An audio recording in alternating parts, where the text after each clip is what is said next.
သူမအခန်းနံပါတ်ကိုမှားသွားသလားဆိုပြီးပြန်စစ်ဆေးကြည့်ပြီးတဲ့နောက်မှာတော့သူမနာမည်သည်လင်းဖြစ်ကြောင်းမိတ်ဆက်ခဲ့ပြီးသူမအခန်းမမှားကြောင်းအတည်ပြုခဲ့ပါတယ်။ဒါတောင်မှလင်းဟာအင်တိုက်အားတိုက်ရှိလာတဲ့အခန်းဖော်နှစ်ယောက်ကိုကြည့်ပြီးစိတ်နှဲငယ်အနှောက်အယှက်ဖြစ်နေတာကိုတော့ဖုံးကွယ်မထားနိုင်ခဲ့ပါဘူး။ရှောင်းကတော့တပြင်းပဲချနိုင်ပါတော့တယ်။တိတ်မကြခင်မှာပဲလင်းဟာလည်းသူမရဲ့တငယ်ချင်းနဲ့ဆုံတွေ့ခဲ့ပါတယ်။တိုက်ဆိုင်မှာပဲအဲ့ဒီတငယ်ချင်းမလေးဟာလည်းဂန္ဓဝင်ကကိုလိလာနေသူဖြစ်ပြီးစိတ်ဝင်စားမှုနဲ့လူနေမှုပုံစံချင်းတူညီကြသူတွေပါ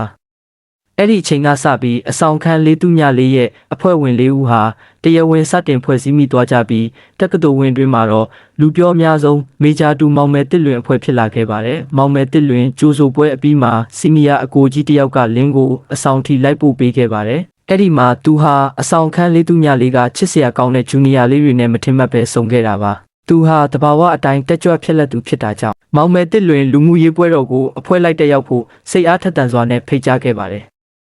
သူမဟာတကယ်တော့လင်းရှောင်ရဲ့အခန်းဖော်ဖြစ်နေမှန်းဘယ်သူမှမရေးမိခဲ့ကြပါဘူးတစ်ဖက်မှာလည်းရှောင်ကတော့စောစောကလင်းရှောင်ရဲ့ဆက်နောက်ချင်းကိုခံထားရတာကြောင့်စိတ်ကောက်နေတော့မှပဲသူမဟာထမင်းစပွဲမှာထိုင်နေတဲ့အချိန်မှာသူ့ကိုမသိသလိုမျိုးတမင်တကာဟန်ဆောင်ပြီးခက်စိမ့်စိမ့်ပဲနေခဲ့ပါတယ်ဒါပေမဲ့လည်းသူတို့၄ယောက်ကြားကအခြေအနေကတော့မြဲမြဲဆန်ဆန်ပဲစီကားတက်ကြွလာခဲ့ပါတယ်သူတို့ဟာအတန်းတွေတငယ်ချင်းတွေအကြောင်းကနေအဆောင်တွင်းကကောလာဟလာတွေအထိအကြောင်းအရာမျိုးစုံကိုစကားလက်ဆောင်ကြခဲ့ကြပါစကားဝိုင်းထဲမှာသူမကနောက်ပြောင်လိုက်တာကတော့ကျောင်းဝင်ခွင့်ရကြတဲ့ကလင်းချောင်ဟာပဲကျောင်းသူကမှအာယုံမဆိုင်တဲ့လောက်ဖြစ်နေလို့တချို့ဆိုရင်သူ့ကိုကေးများလားလို့တောင်တန်တရားဝင်နေကြတယ်ဆိုတာပါပဲ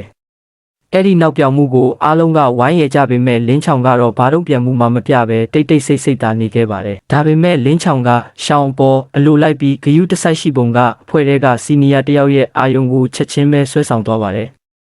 သူကမိန်းကလေးတွေကိုသူ့နာတိတ်မကက်ကြဘူးချက်ချင်းပဲဆွဲဆောင်သွားပါတယ်သူကမိန်းကလေးတွေကိုသူ့နာတိတ်မကက်ကြဘူးချက်ချင်းပဲတတိပေးလိုက်ပြီးလင်းချောင်မှာငငယ်ကလေးကထူးထူးခြားခြားခင်တွေရတဲ့အမတယောက်ရှိတာကြောင့်သူ့နာကက်တဲ့သူမှန်သမျှပြဿနာတက်လိမ့်မယ်လို့ရှင်းပြပါတယ်သူ့ရဲ့တဝက်နောက်တဝက်အတီပြောလိုက်တဲ့စကားကြောင့်တဝိုင်းလုံးရေမောတန်တွေပြက်လွင့်သွားပြီးကွန်းလို့ခေါ်တဲ့နောက်ထပ်တငယ်ချင်းတယောက်ကတော့အခြေအနေကိုပြတ်သွားမှဆိုလို့ရေကျင်စိတ်ကိုအောက်ထားရင်းငြိမ်ကြည့်နေခဲ့ပါတယ်ညနေပိုင်းမှာတော့စီနီယာတွေကဂိမ်းသေးစားလေးတစ်ခုကစားဖို့အကြံပြုကြပါတယ်စီမင်းကတော့ရိုးရိုးလေးပါပဲရှုံးတဲ့သူကထုံးစံအတိုင်းအပြစ်ပေးခံရမှာဖြစ်ပါတယ်တုံ့ပြန်မှုနှိမ့်တက်တဲ့ရှောင်းဟာပထမဆုံးအချိန်မှတင်ရှုံးသွားပါတော့တယ်သူမကိုပေးလိုက်တဲ့အပြစ်ဒဏ်ကတော့ကန်တင်းထဲကမတိတဲ့ကောင်လေးတယောက်စီသွားပြီးဖုန်းနံပါတ်တောင်းဖို့ပါပဲသူမဟာမျက်နှာလေးနီမြန်းသွားပြီးအဲ့ဒီမှာဘသူ့ကိုမှမသိကြောင်းနဲ့ဒါဟာနည်းနည်းတော့လွန်လွန်းတယ်လို့ဝန်တွနေခဲ့ပါတယ်ဒါပေမဲ့အားလုံးရဲ့ဝိုင်းဝန်းအားပေးမှုကြောင့်သူမဟာတပြင်းတစ်ချက်ချကအားတင်းလိုက်ပါတော့တယ်အပိုင်း14ကိုစောင့်မျှော်အားပေးကြပါဦးနော်